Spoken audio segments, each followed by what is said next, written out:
룻기서는 읽으면 읽을수록 읽는 자에게 큰 은혜를 가져다 줍니다.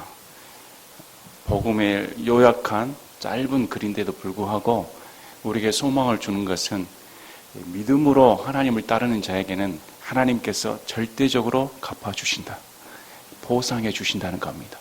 설령 그 길이 눈에 안 보이고 아무리 험악하게 보일지라도 하나님께서는 믿는 자 한 사람을 그냥 홀로 놔두는 게 아니고 배후에서 역사해 주셔서 그 믿음의 결국은 주께 영광 돌리며 믿는 자로 하여금 하나님의 영광을 체험할 수 있는 기회를 부여해 주시는 겁니다.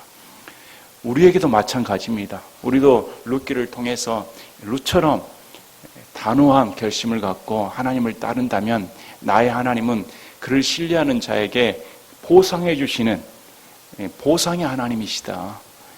큰 은혜와 도전을 가져다 줍니다. 룻기서는 우리에게 한 가지 명심해야 할 게, 룻기서는 우리에게 주는 교훈 중에 하나가 하나님은 남는 자를 통해 역사하신다는 겁니다. 이스라엘에 많은 백성들이 있었습니다. 많은 신앙인들이 있었을 겁니다.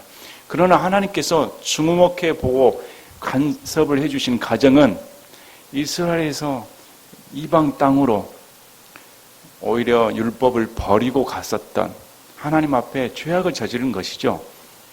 자신이 살고자 낯선 이국 땅으로 갔었던 그 집안이 파산을 하고 또 거기에 시집 들어온 며느리를 통해, 근데 하나님께서는 그 가정과 며느리를 주목하셨다는 겁니다. 다른 수많은 가정들이 있었음에도 불구하고 하나님은 이 과부이자 어찌할 수 없는 지경에 파산된 이방 여인 한 사람의 믿음을 통해 이스라엘의 구원의 역사를, 인류 역사를 이끌어 가셨다는 겁니다. 이것은 우리에게 큰 도전을 줍니다. 하나님께서는 믿는 자 한 사람을 통해 역사하신다는 겁니다. 수많은 사람들은 단체, 나라, 이런 지도자들 이렇게 생각하겠지만 하나님께서는 영향력이 없고 쓸모없고 괄시받고 멸시받는 이방 여인, 그것도 과부인, 이 여인의 한 사람의 믿음을 통해 놀라운 구원의 뿌리를 유지시켜 준다는 겁니다. 우리 이런 말씀을 들었을 때 참 도전을 받아야 됩니다. 과연 룻은 어떤 인물이었길래 하나님께서 룻기라고 이 성경에 기록할 만한 놀라운 이름을 가져다 주었는가. 본문 말씀은 여인의 신앙으로서 고백 중에 가장 아름다운 고백이 나옵니다. 룻의 신앙 고백은 수많은 척박한 땅에서 꽃을 보는 것과 같습니다. 기대할 수 없는 척박한 땅에 어떻게 저런 아름다운 꽃이 피어 있을 수 있을까? 거의 불가능한 일인데 어떻게 이런 신앙 고백을 할 수 있었을까? 룻의 고백을 통해 우리의 신앙 고백과 우리의 신앙 상태와 한번 비교해 보고 우리는 어떻게 하면 룻처럼 하나님을 향한 사모하는 마음을 가질 수 있을까?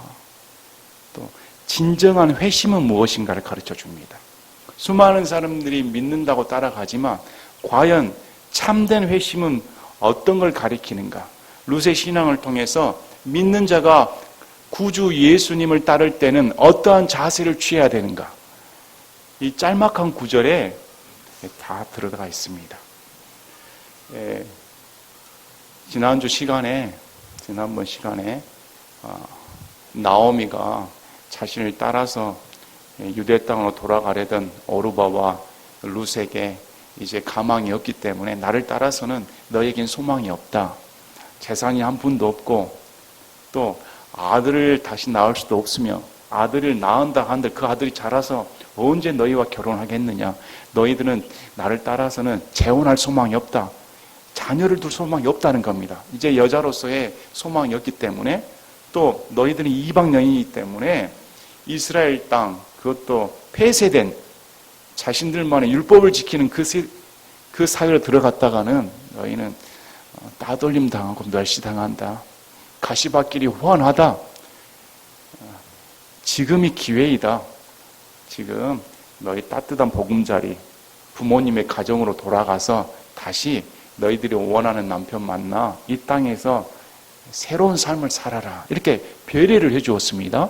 그런데 이 두 며느리가 어찌나 나오미를 사랑하고 또 나오미 또한 이 두 며느리에 대해 극진한 사랑을 베풀었던지 참 아름다운 장면이 나오는 겁니다. 안 떠나겠다는 겁니다. 도저히 떠날 수가 없다. 그래서 한 번 더 말들을 위해서 심어줍니다. 결국은 이 두 사람이 어떤 선택을 하는가? 오르바와 룻이 서로 각기 다른 선택을 하게 됩니다. 오르바는 입을 맞추니라 이렇게 나옵니다. 입을 맞췄다는 말은 작별 인사를 뜻합니다. 작별 인사를 뜻했는데 이 룻은 어떻게 하냐면 오히려 나오미에게 굳게 붙들더라는 겁니다. 꽉 붙잡고 절대 놓지 않겠다.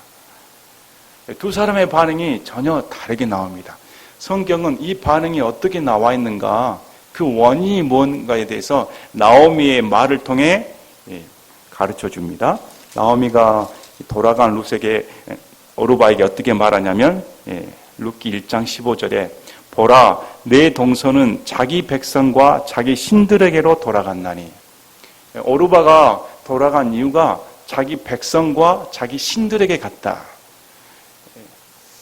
이제까지 절대 떨어지지 않겠다는 이 오르바였는데 거기까지도 대단한 이 효성을 가진 며느리입니다. 그러나 결국은 어디 면에서 갈라지냐면 신앙에서 갈라지는 겁니다. 나오미의 말을 통해서 신앙 때문에 오르바는 자기 백성과 자기 신들에게 갔다는 겁니다.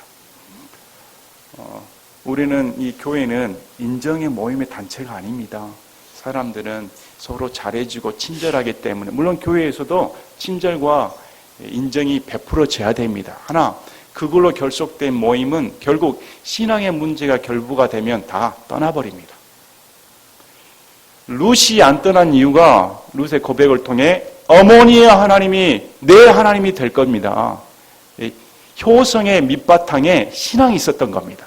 그러나 오르바는 효성이 있었지만 신앙이 없었던 자였습니다. 결국 환란이 들어올 때 신앙의 문제가 결부될 때 남는 자는 하나님을 택하게 되고 떠나는 자는 자기 생각과 자기를 사랑하며 자기 백성에게 자기 부모에게 자기 친족에게 결국 자기 신들에게 떠난다. 이렇게 성경은 나와 있습니다. 그래서 우리 교회는 사회적인 세상적인 모임 단체가 아닙니다. 우리 교회는 신앙의 공동체입니다. 신앙이 밑바탕이 되어야 굳게 붙잡을 수가 있는 겁니다. 우리가 뭘 선택하냐에 따라 달라집니다. 오르바도 우리가 이해를 해야 됩니다. 당연히 오르바 입장에서는 어떻게 나오미를 따라 갈 수가 있겠는가? 우리도 한번 생각해 보십시다. 어떻게 거짓 신세에 전혀 낯선 이방인 땅, 거기 가면 뻔히 멸시받을 건데 어느 누가 자신의 터전을 버리고 거짓 시어머니를 쫓아 그 이방 땅에 가겠습니까? 당연히 안 가는 것이 상식적으로 납득이 되는 말입니다. 요즘 사회에서는 실리를 추구해야 된다. 자신을 헌신해야 된다. 실리를 추구해야 되지 헌신, 고난 이런 말은 낯선 단어가 되었습니다. 또 교회에 와서도 만족만을 얻으려고 하지 내가 헌신해야겠다. 고난 당해야겠다. 내가 순종해야겠다. 나를 버려야겠다. 이런 것은 낯섭니다. 낯설고 쉽게 납득이 안 갑니다. 그래서 나하고 조금만 맞지 않는다면 나는 내 생각대로 가겠다는 겁니다. 끈끈한 정은 오래가지 못하는 겁니다. 분명히 신앙에서 내 하나님이 있어야 되는 겁니다. 자, 그러면 이 룻은 어떻게 고백을 하는가?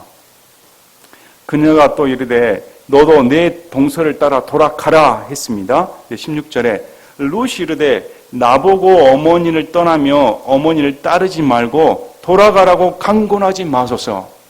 저는 절대 안 돌아가겠습니다 하는 겁니다.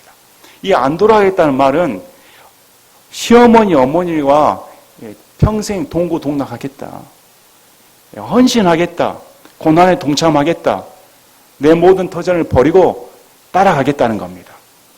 나오미는 남아서 자기 가족이 있었습니다. 모친이 있었습니다. 얼마든지 이제 자신의 룻은 있었습니다. 얼마든지 자신의 삶을 다시 꾸려갈 터전이 있었습니다. 그럼에도 불구하고 룻은 자신의 삶의 터전을 버리고 나오미를 따라 동행하겠다. 강권하지 말라. 이렇게 말합니다. 여기서 이제 5가지 고백이 나옵니다. 어머니께서 가시는 곳에 나도 가고 어머니께서 머무시는 곳에 나도 머물리이다. 어머니께서 어딜 가고자 하는 겁니까? 지금 시어머니가 가고자 하는 곳은 이스라엘 땅입니다. 이스라엘 땅은 나오미의 고향, 룻의 고향이 아닙니다. 룻이 한 번도 가보지 못한 낯선 땅입니다. 그런데 거기를 같이 가겠다는 겁니다. 그 다음에 어머니께서 머무시는 곳에 나도 머물리다. 나오미가 머무시는 곳에 룻도 머물겠다. 머물 곳이 있습니까? 이미 재산을 다 탕진하고 가는 곳인데 이스라엘 땅에 자신의 재산을 나눌 것도 없습니다.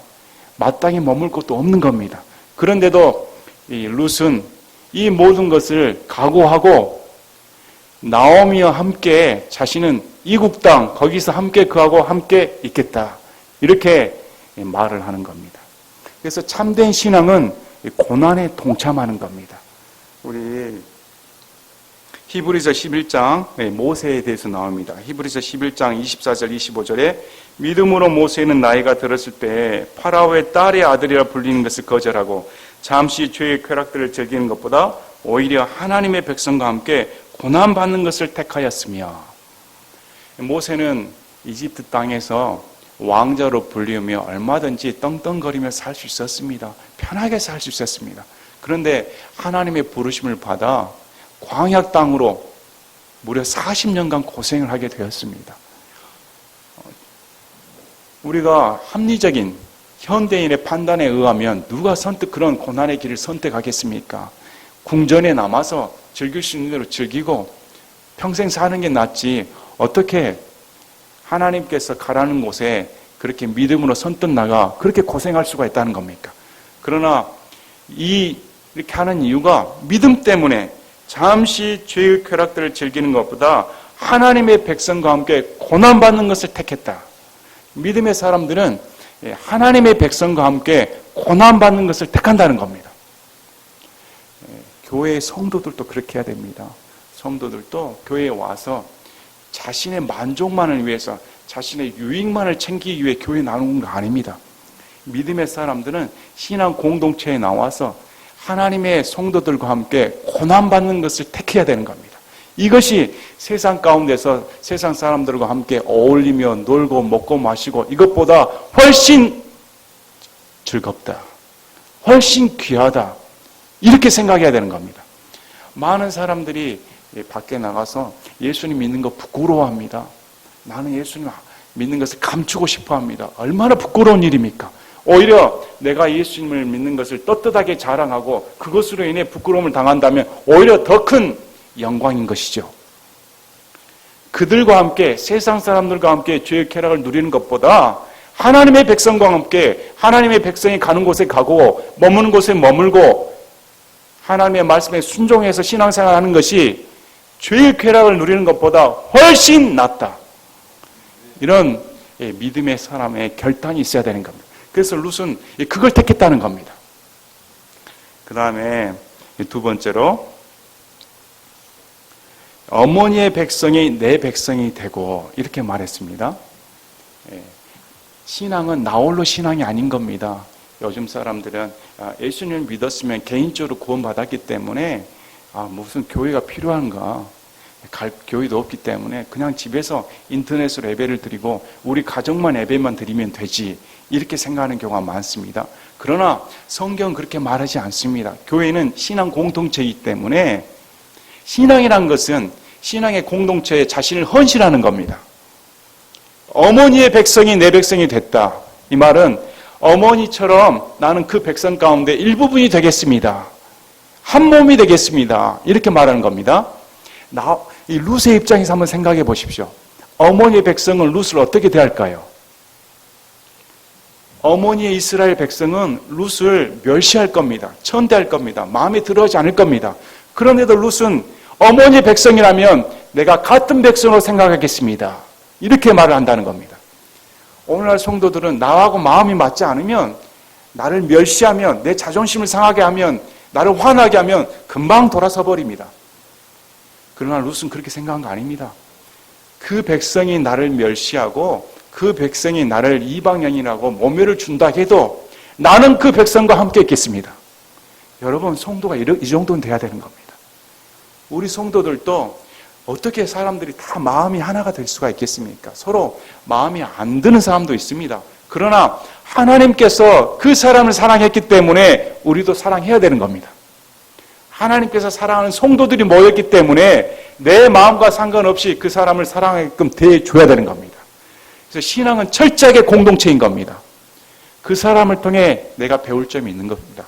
그러니까 서로 간에 신앙을 보면서 저 사람을 통해 나를 교훈 삼고 나도 저런 면에서 고칠 점이 있다.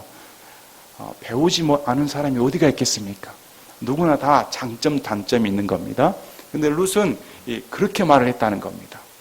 또 어머니의 나라가 어떤 나라였습니까? 자신과 적대적인 나라였습니다. 모압과 미워하는 나라였습니다. 그럼에도 미워함에도 불구하고 자신은 그 길을 선택하겠다. 이렇게 말하는 겁니다. 성경에서는 우리 마태복음 8장 19, 20절에 어떤 서기관이 선생님께 찾아왔습니다. 그래서 예수님께 어디로 가든지 저는 예수님을 따르겠습니다. 이렇게 말합니다. 그래서 마태복음 8장 20절에 예수님께서 그에게 이르시되 여우도 굴이 있고 공중의 새도 보금자리가 있으되 사람의 아들은 머리 둘 곳이 없다. 예수님 따르는 것은 그렇게 우리가 생각하는 여유로운 길이 아닌 겁니다. 예수님께서 나를 따르려면 나는 머물 곳이 없다. 그럼에도 나를 따라오겠느냐? 이렇게 물어보신다는 겁니다. 마태복음 19장 20절, 21절, 22절에는 우리가 잘 아는 것처럼 어떤 청년이 예수님께 나와 뭘 해야 예수님께 영생을 얻겠습니까? 율법을 다 지키라 했더니 다 지켰습니다. 이 젊은 청년에게 우리 예수님께서 내가 완전하게 되려거든 가서 내 소유를 팔아 가난한 사람들에게 주라. 그리하면 하늘에서 내게 보화가 있으리라. 그리고 와서 나를 따르라 하시매 그 청년이 많은 소유를 가졌으므로 그 말씀을 듣고 근심하며 가니라. 이 청년은 희생하기가 싫었다는 겁니다. 돈을 잃기가 싫었다는 겁니다. 자신의 소유를 팔아 다른 사람들을 위해 쓰는 것을 싫어했다는 겁니다. 그게 근심거리가 됐기 때문에 결국 예수님을 떠나버리는 결과를 초래하게 된 겁니다. 요한복음 6장에서는 우리 예수님께서 따르는 제자들에게 내가 생명의 빵이다 이렇게 말씀합니다. 그래서 요한복음 6장 56절에 내 살을 먹고 내 피를 마시는 자는 내 안에 거하고 나도 그 안에 거하느니라. 이 말씀을 했더니 따라오는 많은 무리들이 이해가 안 된다는 겁니다. 어떻게 예수님을 뜯어 먹으란 말인가? 이건 도저히 이해하기 어렵다. 그래서 그때부터 자신을 따르던 제자들이 떠나가기 시작했습니다. 이때 우리 예수님께서 베드로에게 너도 떠나가려느냐? 이렇게 베드로에게 물어보십니다. 근데 베드로가 뭐라고 말합니까? 영원한 생명의 말씀들이 주께 있사오니 내가 주를 떠나 어디로 가겠습니까? 사람들은 왜 예수님을 믿을까요? 사람들은 무엇 때문에 예수님을 따라올까요? 우리는 예수님의 말씀에 따라야 되는 겁니다. 베드로처럼 예수님께 영원한 생명의 말씀들이 있기 때문에 나는 다른 사람들처럼 다른 목적을 가지고 예수님을 쫓아온 거 아닙니다. 나의 생각을 관철시켜 따라온 거 아닙니다. 기적을 체험하게 따라온 거 아닙니다. 내 만족을 위해서 내 유익을 위해서 따라온 게 아니고 주님 앞에 내 생명이 들어가 있는, 내 생명을 맡길 수 있는, 내 생명이 주님 없이는 살 수 없기 때문에 영원한 생명의 말씀들이 주께 있기 때문에 절대 떠날 수 없습니다. 이렇게 나가야 되는 겁니다. 자, 그래서 보십시오. 어머니의 하나님이 내 하나님이 되시리니 이렇게 고백을 합니다. 여기서 룻이 왜 나오미를 굳게 붙잡았는가에 대해서 나온 겁니다. 이렇게 굳게 붙잡을 수 있었던 그 밑바탕의 원동력은 바로 룻의 내 하나님이라는 신앙이 있었기 때문입니다. 여러분, 이방 여인입니다. 과부입니다. 이 사람이 성경에 대해서 공부를 얼마만큼 했을까요? 과연 이스라엘에 대해 하나님을 안다면 얼마만큼 알았겠습니까? 우리가 보는 성경, 우리가 보는 지식 따라올 수가 있었겠습니까? 그럼에도 그는 내 하나님이 있었다는 겁니다. 나오미의 하나님이 내 하나님이 되기를 원합니다. 이렇게 고백을 합니다. 그러면 이 룻의 입장에서 나오미의 하나님은 어떠했었을까? 룻은 어떻게 신앙을 갖게 되었을까? 룻이 신앙을 갖게 된 동기는 나오미밖에 없습니다. 시어머니 나오미가 어떤 삶을 보였길래, 어떤 영향력을 끼쳤길래, 어떻게 자신의 신앙을 드러냈길래 이 룻이 시어머니의 신앙을 보고 시어머니의 하나님이라면 내 하나님이 되고 싶습니다. 이렇게 고백을 한다는 겁니다. 오늘날 교회에서 또는 고부간의 갈등을 겪는 분들도 많을 겁니다. 또 세상 가운데서도 고부간의 갈등 겪지 않는 가정은 드물 겁니다. 그런데 이 가정을 보십시오. 시어머니의 신앙을 보고 며느리가 감동을 받아 자신의 삶의 터전을 버리고 어머니의 하나님이라면 저는 무조건 따라가겠다는 겁니다. 뭘 보고 따라가는 거 아닙니다. 나오미가 재산도 없습니다. 거기는 핍박밖에 없습니다. 무슨 보상을 바라보고 따라간 거 아닙니다. 그가 앞날을 내다보고 보아스를 만날 거 아예 모릅니다. 지금 룻은 철저하게 헌신인 겁니다. 철저하게 순종, 자신을 투신해버리는 겁니다. 그 이유가 나오미의 하나님이라면 내 인생을 맡기겠다는 겁니다. 그런데 보십시오. 사람들은 누구의 하나님이라면 내 하나님이 되고 싶다. 저분의 하나님은 어떻게 저렇게 저 사람에게 축복을 주는가. 저 하나님은 저렇게 저 사람을 사랑하는 모양이다. 이렇게 부러워하는 경우가 있습니다. 교회 내에서도 어떻게 저 사람은 저렇게 하나님 앞에 축복을 받아 인생이 저렇게 풀릴 수가 있는가. 저 하나님이 내 하나님이 되고 싶다. 이렇게 마음먹기는 쉽다는 겁니다. 그러나 룻의 형편을 보십시오. 나오미의 하나님이라면 우리가 생각하길래 하나님께서 나오미를 치신 거 아닙니까? 나오미의 고백대로라면. 그러면 따라가고 싶겠습니까? 이방신이라면 부를 주겠다, 재물을 주겠다, 우리의 만족을 주겠다, 이런 이방신을 따라가겠는데 지금 나오미의 하나님은 나오미가 떨거지가 되었습니다. 나오미 자신도 하나님께 날 치셨다고 한 겁니다. 룻의 만족을 못 주는 하나님을 볼 수 있는 것이죠. 그럼에도 불구하고 룻은 나오미의 하나님을 따르겠다는 겁니다. 자, 우리는 어떤 하나님을 따릅니까? 우리가 하나님을 따른다면 하나님께서 내 앞길을 번창시켜 주신다면 당연히 따라가겠습니다. 이러지 않습니까? 그러나 룻의 신앙이 돋보이는 이유는 그런 것이 다 배제됐다는 겁니다. 휘황찬란한 삶 다 배제된 상태입니다. 지금 아예 소망은 전혀 없는 상태에서 모든 걸 다 포기하고 하나님만을 붙들겠다는 겁니다. 그래서 우리가 붙들어야 할 하나님이 바로 이스라엘의 하나님인 겁니다. 나오미의 입을 통해서 이스라엘 구원을 시켜주신 하나님, 출애굽시키셔서 죄악의 땅에서 가나안 땅으로 인도해 주시는 구원의 하나님, 그분이 우리의 하나님인 겁니다. 우리는 예수님을 어떻게 믿습니까? 여러분 형제의 예수님, 또 어머니의 예수님, 아버지의 예수님, 또 나의 예수님이라면 다른 사람들이 보았을 때 저 사람의 예수님이라면 내가 믿고 싶다. 이런 영향력을 끼쳐야 되지 않습니까? 어떤 예수님을 자랑할까요? 어떤 예수님이길래 많은 사람들이 저 사람의 예수님을 따르고 싶다. 이렇게 감동감화 받을까요? 우리 교회가 그랬으면 좋겠습니다. 우리 은혜 침례교회 하나님이라면 따르고 싶다. 은혜 침례교회 하나님이라면 내 삶을 투신하고 싶다. 은혜 침례교회의 하나님이라면 여기에 나온 성도들과 함께 고난을 기꺼이 감당하고 싶다. 이런 하나님의 영향력을 끼치는 살아있는 교회가 되기를 원합니다. 성도들도 정말로 은혜 침례에 들어왔더니 여기 하나님은 살아계시더라. 이 하나님이라면 구약의 이스라엘 하나님, 결국 신약에 우리 예수님이 계신 곳이다. 그거라면 내 만족, 내 생각, 내 유익 이런 모든 것을 포기하고 쾌락을 포기하고 함께 할 수 있다. 이런 마음이 있어야 된다는 겁니다. 그래서 룻이 고백하는 게 내 하나님이 있어야 되는 겁니다. 여러분 하나님 계십니까? 여러분의 하나님 계십니까? 다시금 묻겠습니다. 여러분의 각자 개인의 하나님이 계십니까? 구원을 확신할 수 없다는 것은 모순적인 일입니다.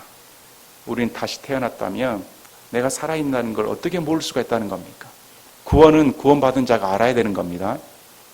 아멘. 자, 우리가 디모데후서 1장 12절을 같이 읽겠습니다. 디모데후서 1장 12절.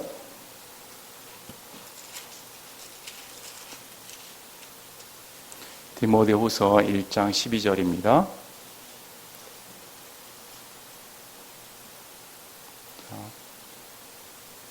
같이 읽겠습니다. 시작. 이런 까닭에 나도 이 일들로 고난을 당하되 그럼에도 불구하고 부끄러워하지 아니하노니 나는 내가 믿어온 분을 알며 또 내가 그날을 대비하여 그분께 맡긴 것을 그분께서 능히 지키실 줄 확신하노라. 바울이 나는 그분을 알며 이렇게 말합니다. 바울은 예수님과 동고동락했기 때문에 예수님으로 인한 핍박을 겸했기 때문에 당했기 때문에 예수님을 향한 고난에 적극 동참했기 때문에 예수님의 살아계신 역사를 체험했기 때문에 나는 그분을 안다. 이렇게 말하는 겁니다. 여러분도 그분을 알아야 되는 겁니다. 안다는 것은 지식적인 것이 아닙니다. 가족을 지식으로 합니까? 여러분 아버지를 지식으로 합니까? 여러분의 어머니를 지식으로 합니까? 같이 살지 않습니까? 같이 부딪히고 사는 거 아닙니까? 안다는 것은 성경에서 같이 부딪히고 사는 겁니다. 이분은 실제적인 나의 보호자가 되는 겁니다. 그래서 룻은 자신의 하나님에 대해 확신한 겁니다. 이 하나님이라면 나의 온 인생을 맡겨버리겠다. 곧 그 하나님이 동일한 나오미 하나님이었기 때문에 나오미 하나님이라면 나의 전 인생을 투자해버리겠다는 겁니다. 아멘. 우리도 이런 나의 하나님이 있어야 되는 겁니다. 자, 그 다음에 이렇게 나옵니다. 어머니께서 죽는 곳에서 나도 죽어 거기 묻힐 것이니이다. 참 비장한 각오입니다. 순간의 감정적인 고백이 아닌 겁니다. 이 룻은 나오미와 함께 했기 때문에 무덤까지 같이 가겠다는 겁니다. 평생토록 당신 곁에 있겠다. 참 놀라운 고백 아닙니까? 이런 고백을 들으면 참 부끄럽습니다. 우리는 예수님을 어떻게 따라갈까? 우리는 과연 예수님을 따라가면서 저는 주님과 함께 평생 같이 가겠습니다. 이런 마음을 할 수 있을까? 일편단심 아시죠? 한 조각의 붉은 조각을 말하는데 평생 동안 결코 변하지 않는 충절된 마음을 가리킵니다. 일사가고 죽으면 죽으리라. 당신 곁에 계속 있겠습니다. 이게 신앙인의 자세인 겁니다. 예수님 믿는 사람은 이 자세를 가져야 됩니다. 예수님 믿는 사람은 주와 함께라면 무덤까지 같이 갑니다. 평생도록 같이 갑니다. 우리 히브리서 10장의 말씀이 나오는데 우리 히브리서 10장 38, 39절에 이제 의인은 믿음으로 살리라. 그러나 어떤 사람이 뒤로 물러가면 내 혼이 그를 기뻐하지 아니하리라. 그러나 우리는 뒤로 물러가 멸망에 이르는 자들에게 속하지 아니하고 믿어서 혼의 구원에 이르는 자들에게 속하느니라. 우리는 더 이상 뒤로 물러갈 수 없습니다. 이 주님을 만났기 때문에 하나님과 하나님의 백성들과 함께 그를 선택했다면 평생 함께 해야 되는 겁니다. 평생토록 영원히 함께 있겠다.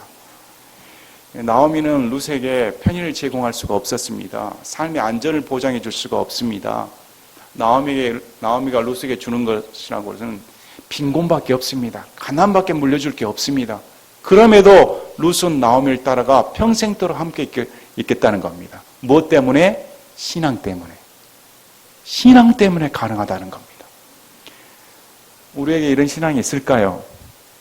우리에게 과연 하나님이라면, 하나님과 백성과 함께라면 평생도록 함께 있고 싶겠다.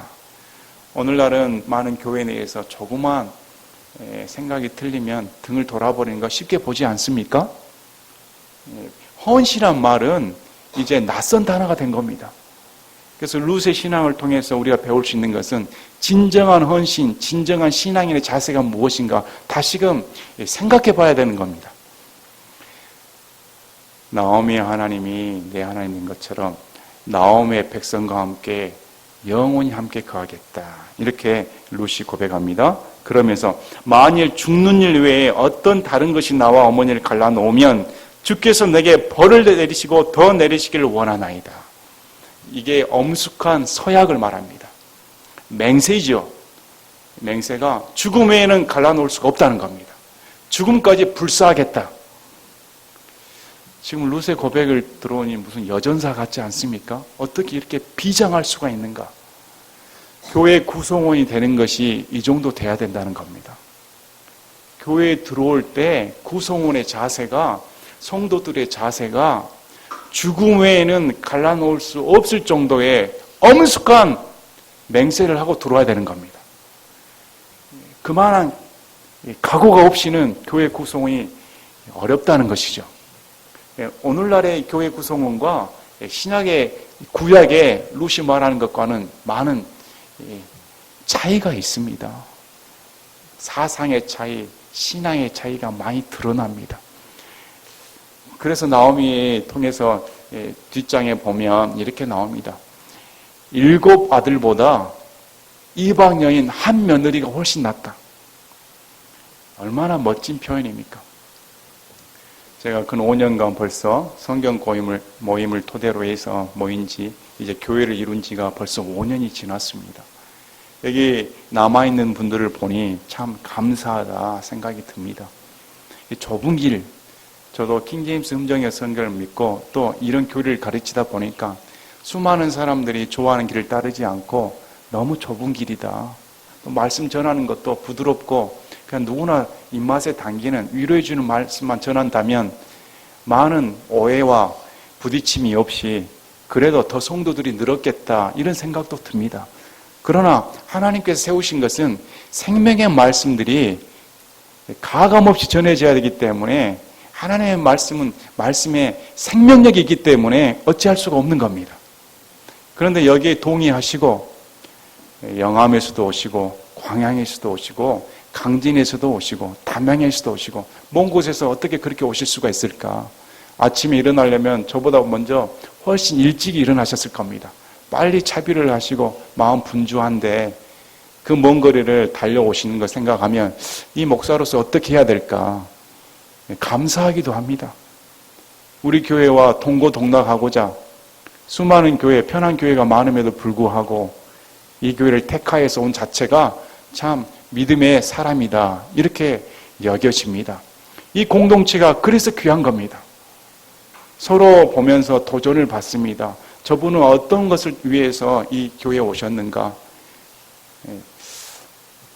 목사로서 마음의 위안을 받는 것은 성도분 중에 목사님, 우리가 이렇게 온 것은 말씀 때문에 옵니다. 하나님의 말씀 때문에 그 말씀의 위로를 받기 위해 옵니다. 그래서 공동체가 같은 신앙 안에서 이렇게 이루어진다. 저도 더 헌신해야겠다 하는 생각이 듭니다. 이분들을 보면 더 말씀을 연구를 해야 되겠고 있는 그대로 전해오자 이런 자세를 가져야겠다. 다시금 다짐해 봅니다. 룻의 고백을 통해서 우리의 행복은 하나님께 헌신할 때 행복하는 겁니다. 그리스도인은 예수님께 순종하며 헌신된 삶을 살 때 가장 행복을 느끼는 겁니다. 룻의 고백을 통해서 우리가 뭘 도전을 받습니까? 아무리 현재가 어렵고 어둠 가운데 있으며 세상이 쾌락으로 들끓고 모든 조건이 나쁠지라도 내 마음에 있는 신앙은 하나님께서 보실 때 그 신앙이 하나님만을 의지한다면 아름답다는 겁니다. 사망에서 피어나는 꽃처럼 절망 가운데 피어난 이 룻의 고백이 얼마나 아름답습니까? 우리도 이 룻의 고백처럼 우리가 택할 게 무엇인가? 우리가 택할 것은 내 하나님입니다. 또 내 하나님과 함께할 공동체의 하나님, 그 백성을 선택해야 되는 겁니다. 이 하나님과 백성을 선택해서 남은 나의 인생을 헌신하겠다. 투신하겠다. 이것이 값진 인생이다. 아멘. 그래서 다시금 룻의 고백을 통해 우리의 신앙을 점검해보고 결국은 이런 룻을 하나님께서 인정하시고 선으로 갚아주십니다. 선으로 갚아주시는 우리 하나님을 바라보시길 바랍니다. 제가 기도하고 마치겠습니다.